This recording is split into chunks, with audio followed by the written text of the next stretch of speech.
wangu kambeba kakafana nemupirisa kairwara nekensa waiza kakakura kachita chikafu chekunhongerera kachishaya kachita zvekuba waiza apa kankauya kunyika yemupirisa waiza katosvika katotata foni kasvika pamba paipai kachihesiteta kupinda kachitya baba wemubhebhi mupirisa wachibva wasvika chibva kuti uri panze uri tsvagei panze haunorara panze pamba kaiwo warara kupi warara zvako kumafaro iwo zvakupinda mukati umda kugadzirira chikafu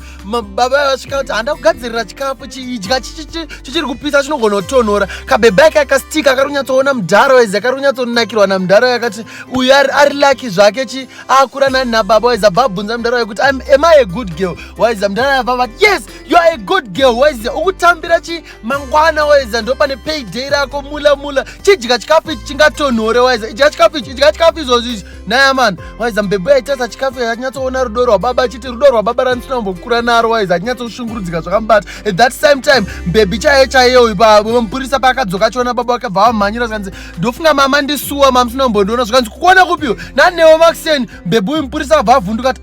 alright saka mbebhi uyawo yainzi akafanana nenauya kunokwaiza at that same time waiza kamufesi kai kanga kari kakoligi kemupirisa waiza kakaona mumwe mbebhi anga afanana natai waiza kachienda paari waiza kabva katonosvika mbebhi uyawo waiza bhabva afunga kuti vanodanana waiza bvanomukisa uyu mbebhi ati aiwe ibhabha ukuita seiku idzi mbebhi dzati ati ndamakisa handaroera panze foni yake yabva yaringa bvana achidodaira foni yake dzakasara dzakangostika bva ramira nditere ndimubvunzo chichi kunetsa waiza achisvika ipa mbebhi mupirisa akabva atomhoresa ati kweiwo wadi uyabva astika waiza mbebhi mupirisa akabva aona kuti right fesi ndeyekustika kwemunhu aona mumwe munhu akafanana nenambonza kuti waona munhu akafanana nezvikanzi